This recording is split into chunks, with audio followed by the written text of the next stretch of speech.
We are back again for another episode. Yay! So, welcome back to the Sound Guy podcast. It's been a busy day.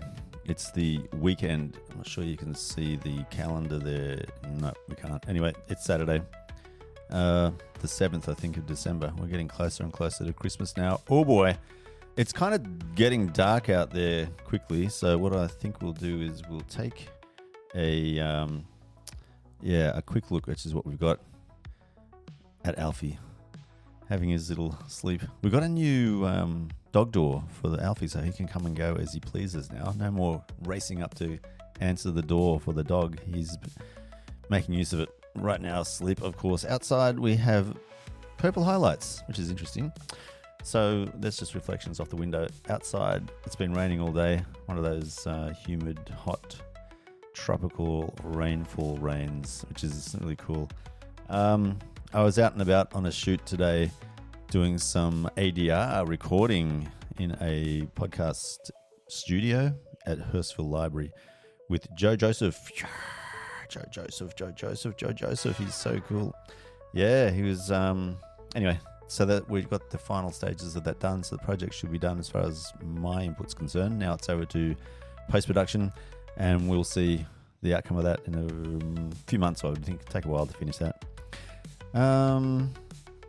All right. So today, what we're going to do is have a look at quality. Yeah. So the topic that I've chosen is quality. What we'll do is I'll rip over here and we'll bring over my mind map to show you some of the notes. Whoops. The notes I've got. No, why is it not coming over? The quality subject is something very dear to my heart. Being a IT project manager, quality focuses a fair bit.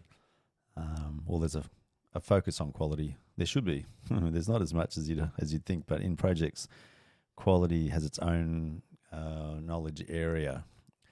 But it's amazing that not many people actually pay that much attention to it in terms of the nitty-gritty. They say they do, but it doesn't really come out. And we'll see why as we go through this as well. So let's look at the beginning. So last time we spoke around quality. And of course now what I'm doing is just realize this subject is actually not so much quality, but the requirements which lead to quality. So we'll just summarize very quickly what we discussed last time regarding quality and then move on to requirements around quality. I'm going to be referring to a guy called W. Edwards Deming a fair bit. He's someone a lot of people consider to be the father. I think maybe the son of quality management. There's a guy that W. Edwards Deming refers to a lot, who is a guy called Shewhart. I don't know a lot about him, but there's a Shewhart cycle, which we're going to end on later in the podcast. And what relevance does that have for us as soundies? Well, that will be uncovered as well. First of all, what is quality? Quality is an adherence to a specification or a tolerance. So a measurement. Quality is how close to design measurements are to the tolerances in the final product, item, thing, process that we're measuring.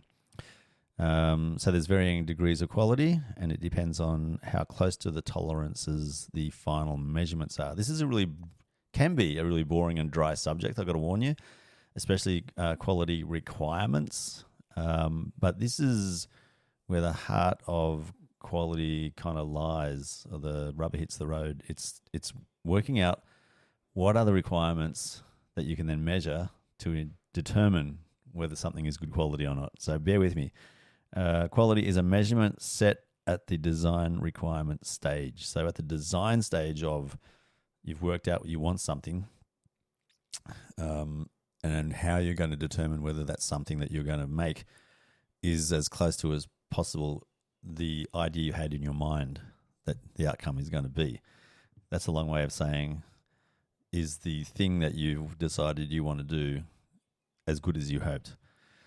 So requirements are often a list of items that can be used to define and measure from the original design in terms of being inside or outside of tolerance levels. This is a very dry definition again. Well, what about a requirement? What is a requirement? As an example, let's look at a car tyre. So how are we going to determine whether a car tyre is a good quality tyre or a poor quality tyre? There's many aspects, like the composition of it, the make, the thickness, the tyre tread, blah, blah, blah. It can go on for a whole range of different aspects of a tyre. We're going to concentrate on just one, which is tyre pressure, because from that you can determine whether it's going to be a good quality tyre or not in terms of the pressure. Will it go flat quickly or over time, or will it go flat not at all? I don't know. So what makes a quality tyre? Let's look at pressure. So what pressure is the design spec recommending? So there's going to be some kind of tyre pressure where the manufacturer specifies here's the PSI or the kilopascals that we're supposed to use in the metric system here in Australia. The recommended air pressure for the manufacturer, so might say 32 PSI, for example, so that's around about 130 kilopascals. So that is the required tyre pressure. Is it good quality? The only way you can find out is if you measure it. And so a high quality tyre is one that may be able to keep that tyre pressure for a long time. And so how do you determine that? You measure it often over a long period of time and record the results. And so you might have, quite a bit of effort being required to be put into working out what the requirements are. So it's easy to see, this is the point I was alluding to earlier, it's easy to see why people overlook quality, because it takes quite a bit of extra effort actually, and quite a bit of extra desire to make it work. Because when you think about it, how often do you check the tire pressure on your car if you drive? It's not going to be very often. Seriously, some people don't even measure it at all, and they just go from week to week, month to month, year to year almost without checking at all. So, and that is what sets apart the people who are going to be really, really good at what they do and just mediocre at what they do. And they take these little these things which seem inconsequential, but have a massive impact if things go wrong. Like if your tire pressure is not high enough and you take a corner at the wrong speed, the tire's going to come off the rim, and then you've got a big problem on your hands. So there's a reason why manufacturers are specifying these tire pressures. But again, it doesn't happen that often, so most people don't really care, don't worry about it. And that's the same thing with us in the sound industry. People don't really care about listing out the requirements and working out the measurements for the tolerances that they're willing to accept or reject. A lot of us, I'll include myself, most of humanity basically look at someone they admire and what they do and copy what they've done. The problem with that is everyone's unique and every situation is unique. So without going through that extra effort to work out what your unique requirements are, you may miss the mark and therefore have a poor quality outcome. And that's basically it in a nutshell. That's why a lot of projects fail and why a lot of people can't succeed, is because they're not really putting in the extra effort to understand what their requirements are. So what is this extra effort? What does it look like? So in the world of project management and in what I do, I have checklists, I have spreadsheets, and I actually create a list of requirements to go through and then prioritize those. So they're prioritized in terms of must-haves and nice-to-haves, and then you measure the tolerances at the end of whatever cycle it is you're looking at. It might be a daily, weekly, monthly, or whenever the process or thing is run or used. But in general, when those measurements are made, we've got a negative change, which would result in a poor quality outcome, or we've got a neutral or no change, which could be a good quality indicator if nothing changes, or if there's a positive change over time, whether that's designed or unexpected, then that could be an indicator for a good or an excellent quality outcome. So it really depends on the context, but they're the general kind of rule of thumb understandings of quality. Where there's negative, neutral, positive changes, you get that resulting poor quality, good quality, or excellent quality. There's not a lot to this. It's really quite basic and quite fundamental, because this is what we actually do by accident when we practice. You, for example, practice piano, and you expect that you don't really know very much to start with, and you're willing to give yourself a bit of leeway with making mistakes, not knowing what keys to press, in what order, for how long. But every time you practice, you remember, last time I did this, it didn't work out. So I'm going to modify it and do this change, and then reapply my learning and go again, and then reiterate or iterate over and over and over again.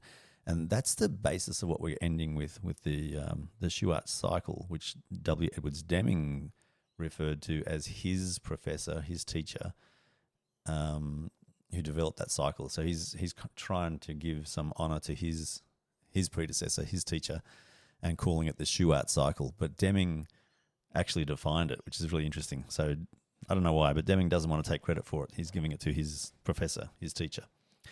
That's why it's called the Shewhart cycle, but it's Deming who's made it what it is today. It's used more and more. I've seen that Deming is becoming a bit more recognised at last. He died in 1993, and he basically is the guy that resurrected Japan from the World War II carnage after the Hiroshima and Nagasaki bombings, nuclear bombings, which kind of decimated the whole economy and the whole country. And they've turned themselves around into a powerhouse kind of engineering and business kind of country, which is like, I think Japan hasn't got many natural resources, but they're able to buy the resources and then turn it into machines and items which the rest of the world buys, and they've got a really good quality aspect to them. So you look at Toyota, Subaru, Mazda, Kawasaki, Suzuki. There's a whole lot of engineering firms, so which are excellent quality. So it's from Deming's work. The governor, I think, General MacArthur asked one professor, I think it might have been Shewhart himself, to come and help him rebuild Japan using statistical methods to basically ensure a quality outcome. Don't know why General MacArthur specified this, but that's an interesting subject on an aside, but that's what he asked of Shewhart. And I think Shewhart basically said, look, I can't do it. I'm not doing it. How about this guy who's my student, Deming? Ask him to do it. And Deming agreed. And right now, like to this day, there's a Deming Award for statistical quality work from engineering firms. All those people I mentioned before, the car manufacturers, motorcycle manufacturers, but also other engineering firms. And it's called the Deming Prize. And it's handed to companies in Japan who do outstanding work in statistic and business, automation control. So for manufacturing goods in particular, and adhering to statistical analysis to get a good quality outcome, in a nutshell. So it's basically maths, which is driving the business success. And this is what we can apply to pretty much anything that we want to improve on, whether that's playing a musical instrument or improving a business process or even doing sound recording. And that's why I'm spending a fair bit of time on quality and the sub parts of that, like requirements. So requirements are really fundamental to getting a good quality outcome. If you know what your requirements are, the must-haves and the nice-to-haves, and concentrate on the must-haves and include a couple of nice-to-haves, you will have something that will work. Oh, there he goes. He's off. The noise in the background, that was the dog exiting. Unfortunately, we missed the escape. Anyway. We heard. So, that's why I'm spending a bit of time on this, to help you and help me and kind of encourage myself to keep going the way I'm going. I'm going to blow my own horn here. I've been doing sound properly for just on a year now. I started in November 2023, and now I'm being recommended from people like Joe Joseph, who is a filmmaker. I'm doing ADR work. I just finished, like I said before, today. He's recommending me to other people. So, like from someone I've dabbled in sound and electronics for quite a while, but haven't really been exposed to the film world up until November last year, and because of these principles that I'm applying, I'm trying to improve as quickly as I can, and this is how I do it. And I think that there's a lot of what's the word? There's a lot of benefit from putting in the effort at this level, and this is the basic level we're talking about. It's formalizing practice, and we'll get to the fundamentals of that very shortly. So there's not much to this. It's really there he goes. I don't know what he's backing at. All right, we'll just continue. It's quite simple, as I explained, but it does take extra effort, which is why people don't want to do it, because it takes a lot of effort. And this is why people who put in the extra effort will succeed or excel over others who do not do these things. And these things are basically physically listing out what are the requirements, what's a must-have, what's a nice-to-have, how can I measure it, and then reiterating over and over again. I'm going to have to pause. I've got to stop the dog. Be back shortly. Okay, we're back again. And I just realized that I was talking without actually showing any video at all. So fix that up now. So people who are going to succeed will do these things and put in the extra effort, basically. They're boring and it's tedious, and that's why people don't want to do it. But the ones who do it reap the rewards. So that's my encouragement, is to try and do it. But I'm going to understand if you can't, don't want to, etc., because it is really, really boring and not many people put the effort in. And that's why the ones who succeed are in the minority, basically. Think outside the box, RE things to measure. So when you're listing out the things that you would like to consider as a requirement, must have, nice to have, try and get to it as a brainstorming session or a mind mapping session where you include and don't disregard any wild thought. Just collect all of your thoughts and then clear that up later.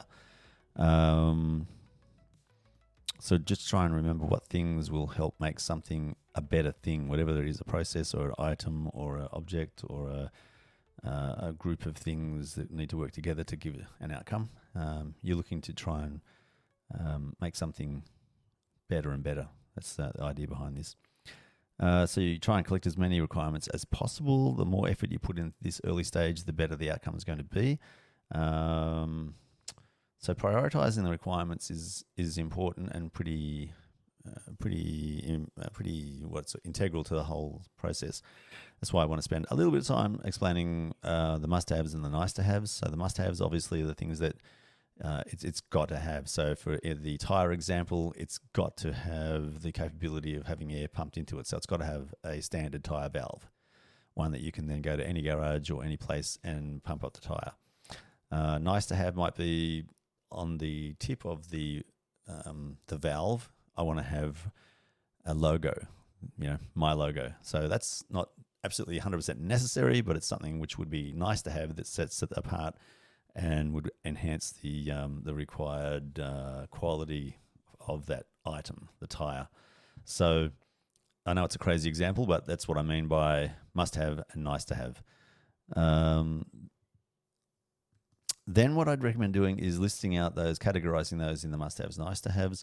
And I'm thinking like you might get between 20 and 30 requirements. That'd be kind of typical. And then you cut that back by categorizing each requirement as a must-have or a nice-to-have. You probably get down to between 5 and 10.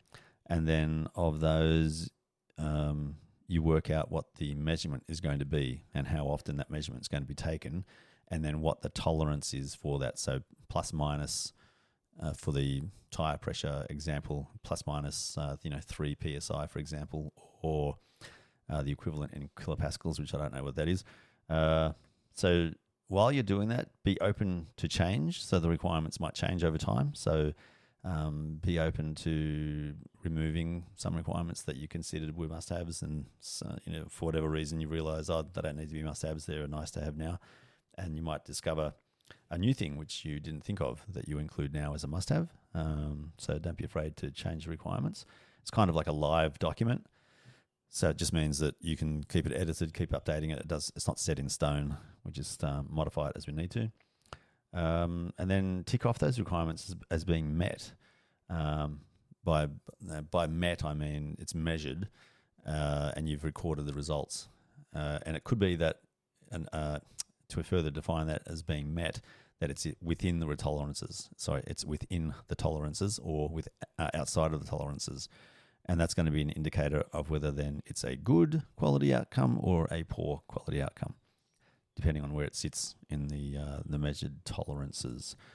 So there's other aspects around this event, the do's and don'ts for requirements. So don't be loose with the measurements. Be as precise and accurate as you can be to make sure that what you're measuring is actually real and reflecting what's going on.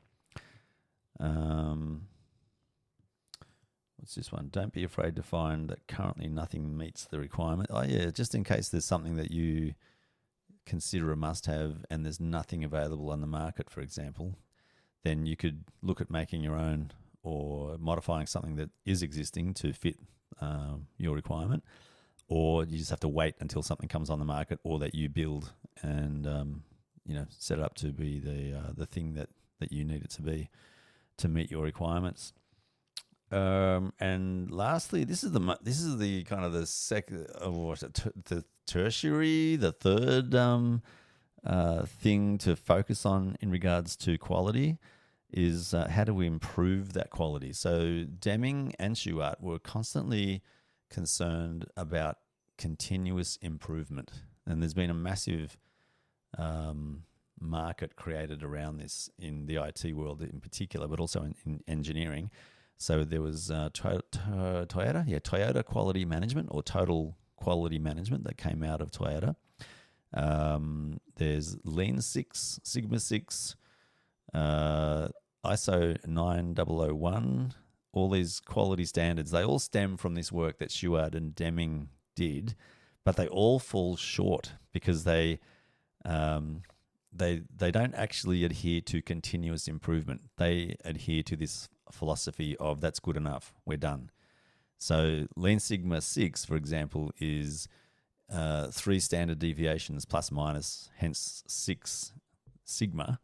So we've got minus 3 deviations and standard deviations and plus 3 standard deviations across the mean. This is really technical. Anyway, that's where it comes from, is saying anything within plus minus 3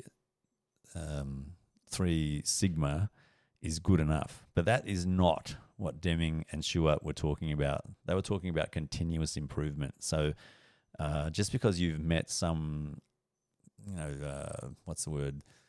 some kind of measurement doesn't mean that that's the end. In their world, we can continue to improve and make this massive leap potentially to do something really outside of the box and make something truly innovative, like Wi-Fi, for example, came from an accident from CSIRO, who were doing some research, I think, on finding signals to indicate where black holes were lying. And because of that, they were able to make a leap, and instead of trying to find black holes, try to find really good paths for Wi-Fi signals to transmit. And so in that way, we've made this leap from astronomy into the networking world, where that link would never really be made. And it's because of that thinking, continuous improvement, and hey, we can use this over here. So that's why I don't really like that Lean Sigma 6 or what was the other one? There's a whole lot of different things that came out in the 80s and 90s around quality, and they all fell short of that idea about continuous improvement. They were all basically constrained by this idea, okay, that's enough. We don't have to do any more. We've reached that limit that we've set arbitrarily. And I never liked that idea. I think we should be trying to improve all the time, because you come across these roadblocks that then our minds can't stop thinking about, and we work out a way through the roadblock, and it changes the whole world potentially. So Wi-Fi did that. That's why it's such a great example. And the Shewhart cycle is very, very simple. And it's basically this idea about cycling through these 4 steps: planning, doing, studying, and then acting again to then plan, do, study, and then act again, and then replan. So that's why I equate it to practicing, because that's what we do. We basically have an idea of what I want to practice, how I'm going to do it. You do it. Then you study the results of doing that, and then you change some of the process steps or what you do, and then you plan to integrate those changes from the previous iteration into the next step where you do. And you keep on doing that. So you just keep on planning, doing, and then studying that, and then acting on the results of the study, and then doing a new plan. And that just leads to continuous improvement, obviously. And that's what practice is. And this is what you do. And this is how, I guess, you do the documentation of that, just to make it a little bit more efficient, and then be able to improve a lot quicker through actually writing down instead of trying to remember. And that's the power of it. And that's why I want to spend time on it, because this is where we basically improve. Like, for example, today, doing ADR work with Joe, the reason we met today was because I made mistakes on the recording where the microphone itself was clipping. The speakers were basically too close to the microphone.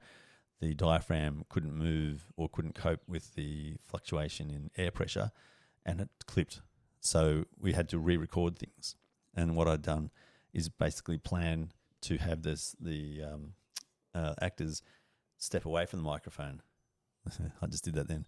Step away from the microphone and then re-record their sessions. So I'm going to wait for the next few days and see what the results are from that. And if it's still not good enough, we're going to do it again and then work out what do we have to change. So a lot of people, this is why I like working with people like Joe. He's a perfectionist, as I am, and we want to do the best possible job that we can do. And we go that extra mile to make sure that what we're delivering, what we're doing is the absolute best that we can do. And if it's not, we're going to improve so we become even better the next time.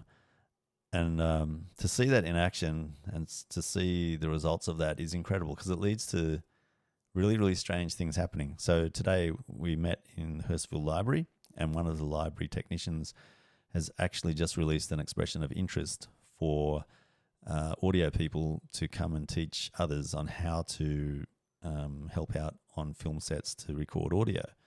And so Joe recommended me to Will at Hurstville Library, and that has only come about because we arranged to meet today to continuously improve on the recording of the ADR that I messed up last time we met a few weeks ago. So if that hadn't happened, we wouldn't have met today. I wouldn't have met Will, and I would not have heard about this expression of interest to run a workshop on how to do audio. So I'm super excited by this. Like, that's, maybe I'm drawing a long bow. I don't know. The connection, the link to that is maybe a little bit spurious, but in my mind, that's the outcome of taking this approach. Things happen out of left field that you just can't predict, can't plan, and they lead to really, really good outcomes. So it's like a massive improvement or a massive opportunity that I couldn't have planned any other way. So, because I'm not looking for expressions of interest for audio people to run workshops. I would never dream of searching on the internet for that, especially at Hurstville Library. So to have someone see Joe, understand what he's doing, Joe recommend me, and then that lead to my submission going in. I mean, it's really, I love stuff like that. And that seems to happen more and more as I do things like this, like when I kind of zero in on something that's really interesting to me that I really love to do, and I put a lot of effort into it. That's the outcome. Stuff happens.